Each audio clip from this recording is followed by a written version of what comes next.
நமஸ்தே. வாழ்க்கை அப்படின்னு சொன்னா என்னங்க, ஒவ்வொருத்தர் ஒரு 10 பேர் இருக்காங்க. அவங்க கிட்ட போயிட்டு நல்லா இருக்கீங்களா? அது ஏங்க கேட்குறீங்க? ஏதோ நல்லா இருக்க போதும் கிடக்குது. இன்னும் எத்தனை நாள் இப்படி இருக்கணுமோ அப்படி சொல்லுவாங்க. ஸோ இதைத்தான் ரொம்ப அழகா ஒரு பாடல் வரிகளை நம்ம எல்லாருமே கேட்டிருப்போம். கடவுள் ஒரு நாள் உலகை காண தனியே வந்தாராம், கண்ணில் கண்ட மனிதரை எல்லாம் நலமா என்றாராம். ஒரு மனிதன் வாழ்வே இனிமை என்றான், ஒரு மனிதன் அதுவே கொடுமை என்றான், படைத்தவனோ உடனே சிரித்து விட்டான் அப்படின்னு சொல்லுவாங்க. எவ்வளவு ஆழமான அர்த்தம் பொருந்திய பாடல்ங்க. அந்த பாடல்கள்லாம் கேட்கும் பொழுதே நமக்கு ரொம்ப சந்தோஷமாயிடுறது. இந்த மனசை சுத்தப்படுத்துற ஒரு உணவு ஒண்ணுன்னு சொன்னோம்னா சத் சங்கம் அப்படின்னு சொல்லுவோம். நல்லதை பேசணும், நல்லதை கேட்கணும், கதா காலட்சேபம், உபன்யாசம், அது ஒரு யூடியூப் வாயிலா கூட நம்ம கேட்கலாங்க. ஸோ அதெல்லாம் மனசை சுத்தப்படுத்திக்கிற விஷயங்கள். ஸோ இப்போ மறுபடியும் டாபிக் உள்ள வருவோம். வாழ்க்கைன்னா சில பேருக்கு ஒரு புரியாத புதிர் அப்படின்னு சொல்றாங்க. வாழ்க்கை ஒரு விளையாட்டுங்க. ஸோ வாழ்க்கை ஒரு போர்க்களம்ங்க அப்படின்லாம் சொல்றாங்க. இல்லைங்க, வாழ்க்கை ஒரு பூந்தோட்டங்க அப்படின்னு சொல்றாங்க. ஸோ இதை எப்படின்னு ஒரு சின்ன கதை மூலமா பார்த்துடலாம். வாழ்க்கை ஒரு விளையாட்டம். சரி, ஓகே, ஃபைன்.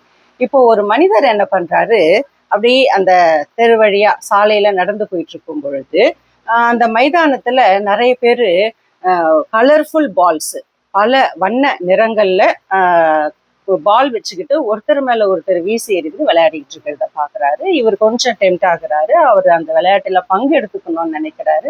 இவரும் அந்த மைதானத்திற்குள் சென்று அந்த பந்து விளையாடுறதுல இவரும் ஒரு பந்து, ஒரு ப்ளூ கலர் பந்துங்க, அதை எடுத்து இவரும் மற்றவங்க மேல, ஒரு நபர் மேல வீசி எறிகிறாரு.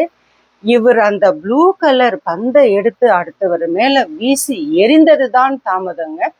எல்லா நபர்களும், அந்த மைதானத்தில் விளையாடி கொண்டிருந்த அனைத்து நபர்களும் அவரவர் கையில் இருந்த பாலை இந்த நபர் மீது வீசி எறிய ஆரம்பித்து விட்டார்கள்.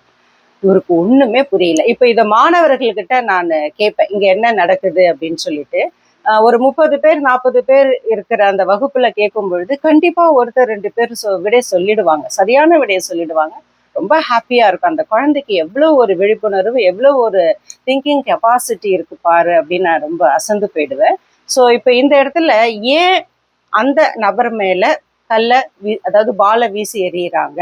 அப்போ இவரே கேட்கிறாரு, நிறுத்துங்க நிறுத்துங்க, நான் என்ன பண்ணேன்? நீங்க விளையாடுறதானே நானும் விளையாடினேன், என் மேல ஏன் நீங்க கல்லை வீசி எறிகிறீங்க அப்படின்னு இவர் கேட்கும்போது அப்போ ஒரு நபர் சொல்றாரு, இதுதாங்க இந்த விளையாட்டோட விதிமுறை. யார் ப்ளூ கலர் பாலை எடுத்து அடிக்கிறாங்களோ, வீசுறாங்களோ, அவங்க மேல எல்லாரும் பால் எடுத்து அடிக்கணுங்கிறது இந்த விளையாட்டோட விதிமுறை. இப்ப கொஞ்சம் யோசிச்சு பாருங்க. முதல்ல இருக்கும்போது அந்த நபர் தான் பாதிக்கப்பட்டவரோ அப்படின்ற மாதிரி நமக்கு தோணி இருக்கும். இப்ப இந்த விடை தெரிஞ்சதுக்கு அப்புறம் தவறு அந்த மனிதனுடையது. விளையாட போற நீங்க அந்த விளையாட்டினுடைய விதிமுறை தெரியாமல் விளையாட போனது இவருடைய தவறு. அதனாலதான் எல்லாரும் இவர் மேல பாலை வீசி எரிஞ்சுட்டாங்க. இதுதாங்க சிஸ்டம்னு சொல்றோம். இயற்கை இப்படி தாங்க டிசைன் பண்ணப்பட்டிருக்கு. இயற்கை ஒவ்வொரு விதிமுறைகளுக்கு உட்பட்டு தான் இது நடக்குது. இப்போ இதையே இந்த வாழ்க்கைன்னு சொல்றோம் இல்லைங்களா? வாழ்க்கை அப்படிங்கிறது ஒரு விளையாட்டுன்னா அந்த வாழ்க்கைக்கு ஒரு விதிமுறை இருக்குங்க. வாழ்க்கையை எப்படி வாழணும் அப்படிங்கிறதுக்கு ஒரு விதிமுறை இருக்கு. அந்த விதிமுறையை தெரிந்து கொண்டு வாழ்க்கையை வாழ ஆரம்பித்தால் வாழ்க்கை ஒரு பூந்தோட்டம். அது தெரியாமல் வாழ்பவர்கள் மட்டும்தான் வாழ்க்கையை போர்க்களம் என்று கூறுகிறார்கள். ஸோ அந்த வாழ்க்கை போர்க்களமாக மாற்றிக்கொள்வதும் பூந்தோட்டமாகவே வைத்துக் கொள்வதும் அதன் மூலமாக ஒரு அமைதி, நிம்மதி பெறுவதும் உங்கள் சாய்ஸ், அவரவர் சாய்ஸ். நன்றி.